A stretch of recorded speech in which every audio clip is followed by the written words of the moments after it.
up their swords, all right? I got some more news, and over here in San Diego, on Hal Turner's site, was somebody sent him in some info about how they have a lot of armor sitting on a pier waiting for the USS Bob Hope, I guess, to load it up and take it somewhere. And Hal didn't know exactly where it was going. And he speculated, you know, if it's going to Taiwan, because it's on the Pacific side of things, okay? So, you know, if it was going here, they would probably have loaded it here. But it's over here in San Diego, and it's a long haul to get over here, you know. But I suspect that it has nothing to do with Taiwan. I have a feeling they're going here. I'm not quite sure why, but there might be something cooking with Iran and Israel. I heard, you know, the other day when I was talking about how Israel is in a fix here a little bit because the Russians have allowed the Iranians to park some of their gear on one of their bases. And the Israelis can't do anything about it, really, because it's a Russian base. Unless they want to take on Russia, and I don't think they want to do that today. So, or ever. But, so, I have a feeling that it's coming here. And it'll probably end up in Bahrain. There was something that Chuck Youngbrand had mentioned about Bahrain, where the U.S. Army, for some reason, will be drawn back over here, and it doesn't go well for them, let's put it that way. And if that's the case, and that's what's happening right now, and they offload a whole bunch of gear here, and then bring in a whole bunch of troops after that, or maybe there's sidestepping them in there some other way, but we end up with a large contingent over here. It's not a good thing. It means the time has come, and America is going to suffer more and more defeats as we go along here. It's not going to be pretty. It saddens me. It saddens a lot of people that know, and it's a hard thing. But I try not to get my heart too entrenched in what I'm doing here. So, in the United States, I mean, it's like, really, guys, you're going to do this? But anyway, there's just, you know, there's people in the shadows that are doing a lot of this moving around and stuff, coordinating it all. So, anyway, things are looking a little beaked here in the United States right now.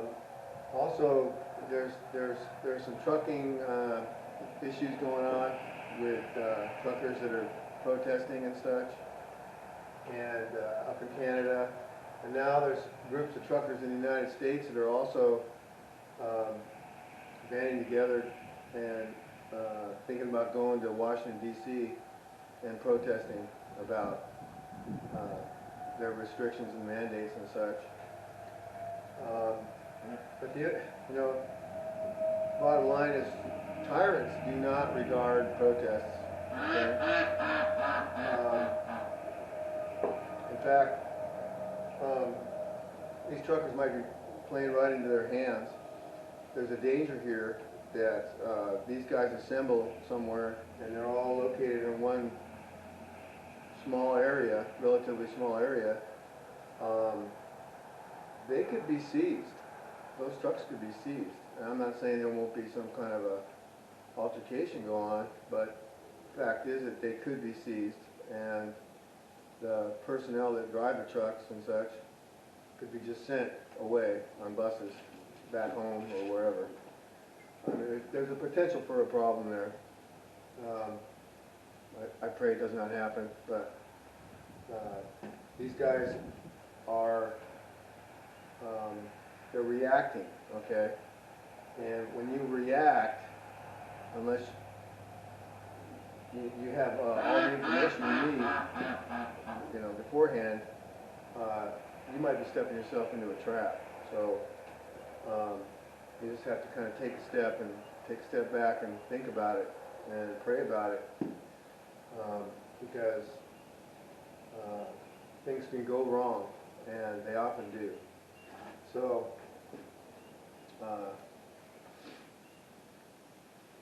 I reviewed a prophecy by Dimitri Duduman and during the break, and it had to do with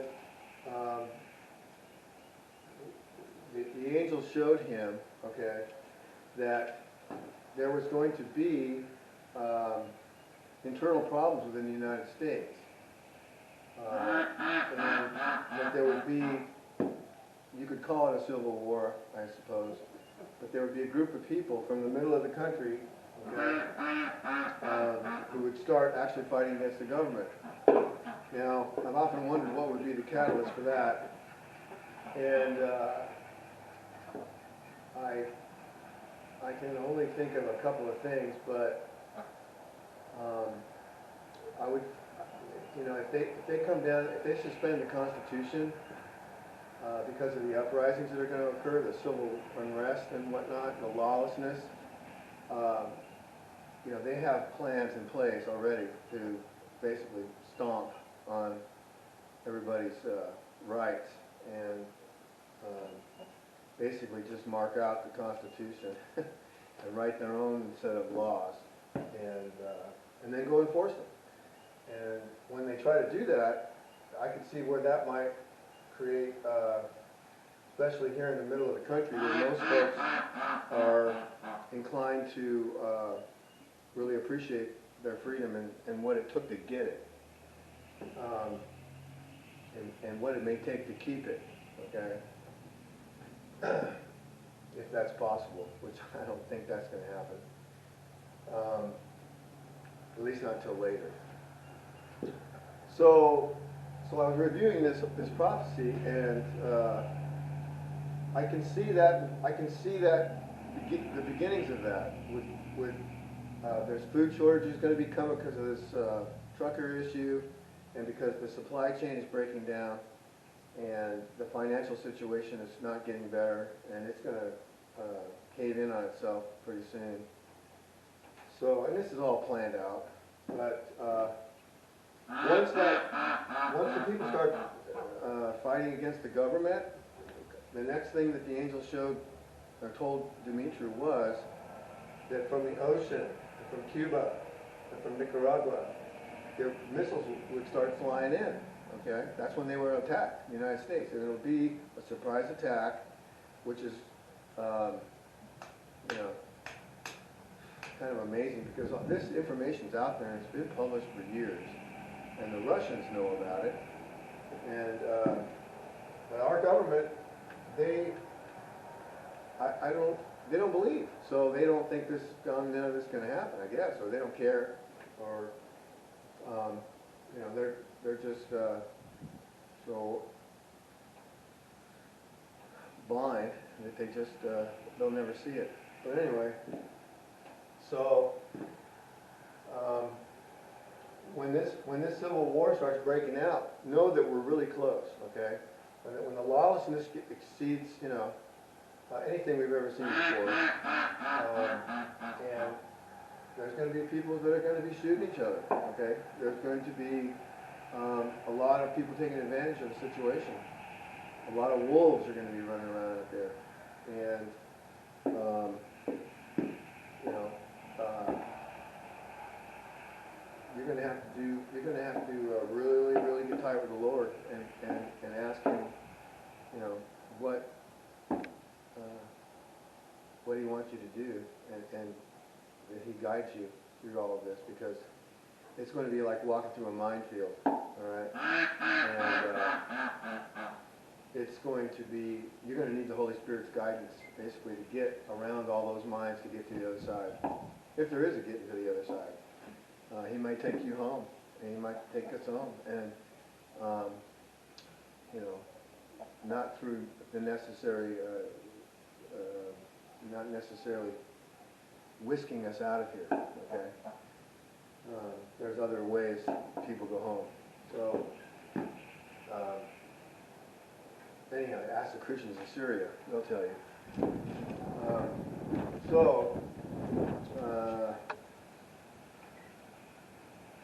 There'll be breakdowns of systems, parts for vehicles and such like that. You've got vehicles and you've got equipment, you need to maintain them. You might want to get as much of that as you can right now, and food and water. All right, just quietly stock up on this stuff and pray, because the Lord told Noah, stuff it with food for you and the animals, and so there's nothing wrong with being prepared.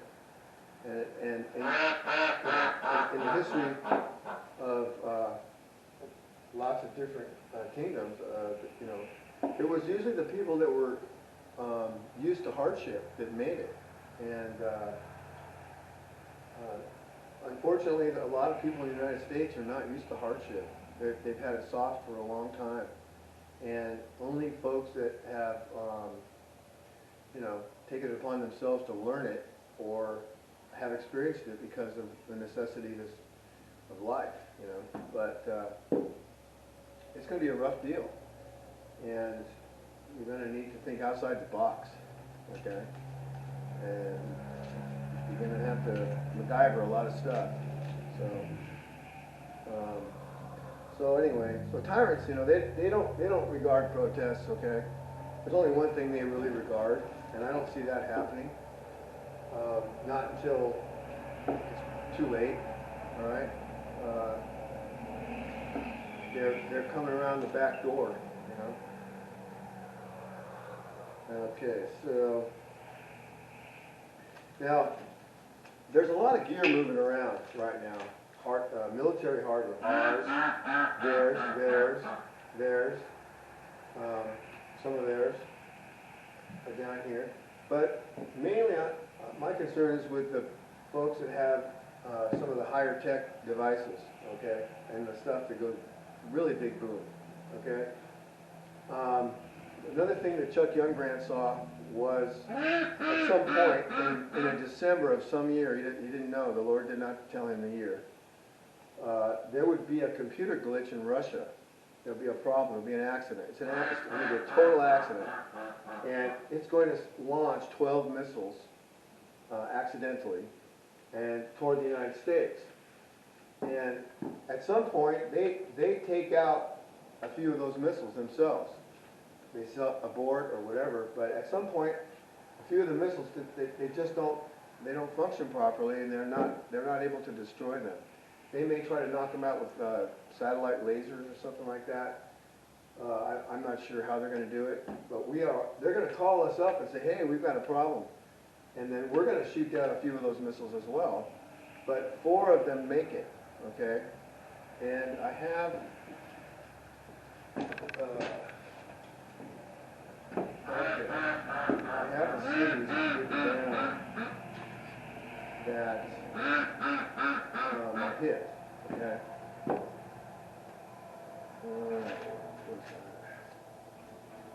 Okay. One hits north of New York City, all right, somewhere. It doesn't destroy the whole city. It's in a valley which absorbs some of the blast, okay? Richmond, Virginia is another city. It's destroyed, okay? Now you got to remember, 4 missiles, right?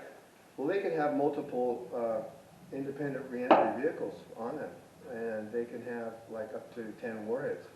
I don't think they're going to have that many. I'm not an intercontinental ballistic missile. My guess would be 3 or 4, but I could be wrong.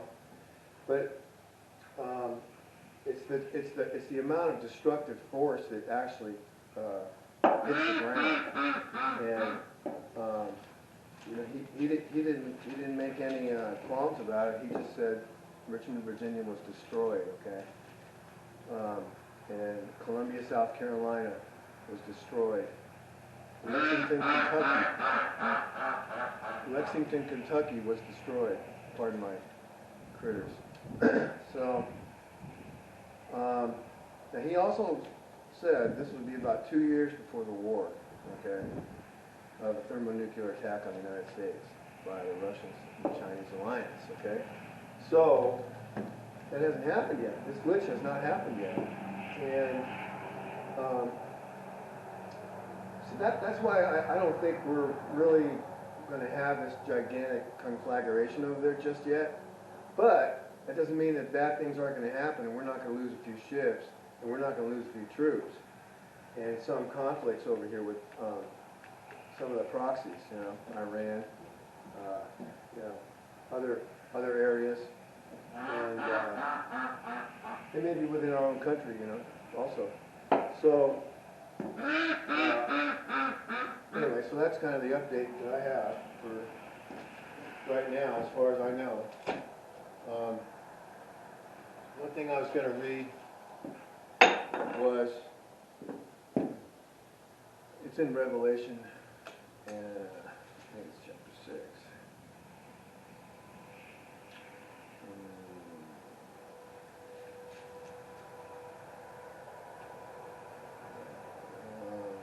Lost it somewhere. 18. Anyway, what it had to do with was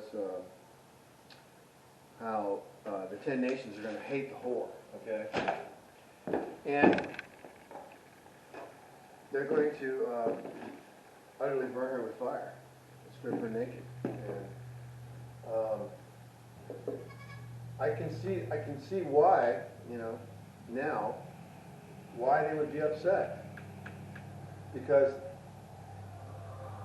they're putting, you know, by the actions that are going on right now, we have basically put all this whole area in jeopardy, okay, and maybe other areas too. And I think they're going to sit back and say, hey, we're sick of this stuff. We don't need this action. You know, these people are out of control, and that might be the plan. You know, part of it is to whip up a furor of hatred toward the United States, even more so than it is now. Okay, I know that these guys haven't been. They've been mocked and they've been ridiculed for many years. Okay, by them, and you know, there's a recompense, and when they do, they're going to do it ruthlessly. Okay, but these guys are hungry. Okay, our military trains a certain way with certain parameters and certain guidelines, and theirs does it as well. They have guidelines and they have some parameters, and they have a ruthless method. Okay, if you don't make it, too bad, kind of deal. All right, you're carrying 100 pounds on your back and you're running at full throttle, and if you drop out, well, there you are. And and the guys that make it, and those are the guys they use. And they had, the Russians have a special forces called Spetsnaz.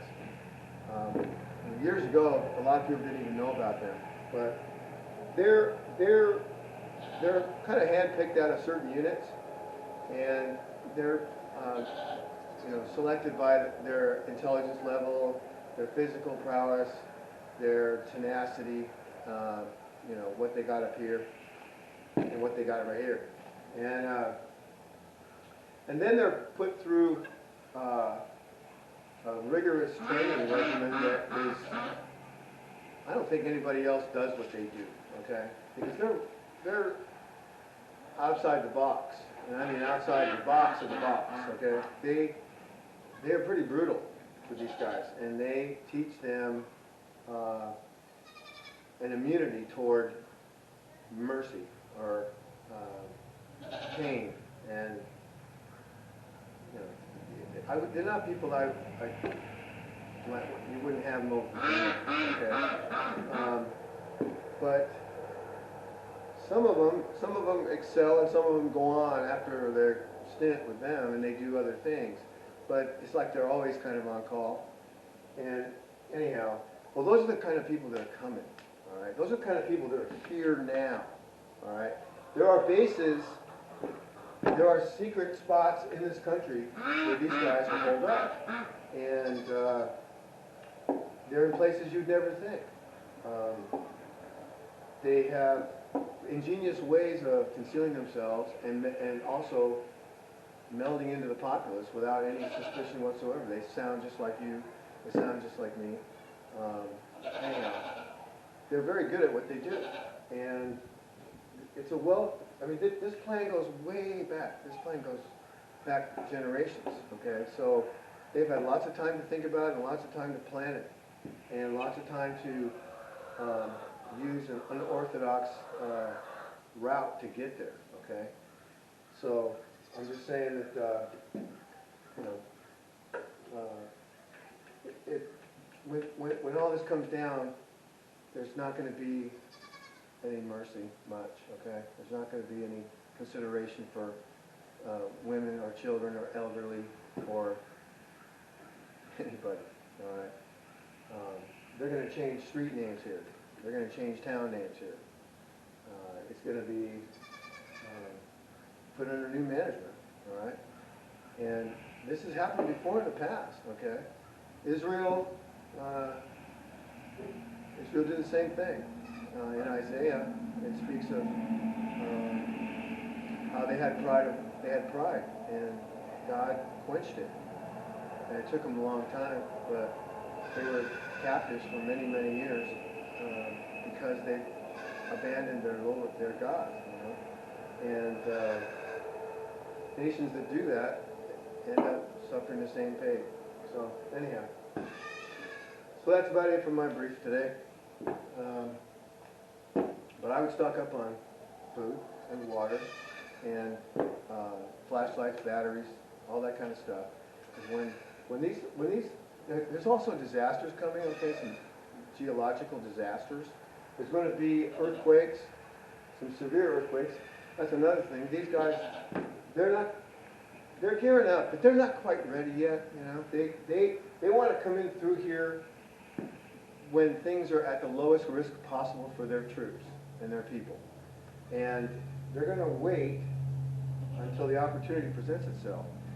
Meanwhile, they're using some people that they have influence over here to work on little projects like taking our guns away, things like that, making us sicker, okay, weakening our military, demoralizing it, causing unrest, things like that. These are methods of warfare. These are low echelon methods of warfare before it gets hot. And you know, by the time it gets hot, when they come through here, they don't want to be worrying about you know, Billy Bob out there in the woods behind a blade of grass with his 30-06. They'd rather not. So, because they know Billy Bob's a good shot. So anyway, until the next update, which things are happening so fast, it could be tomorrow. I don't know. So anyway, you guys take care and say your prayers.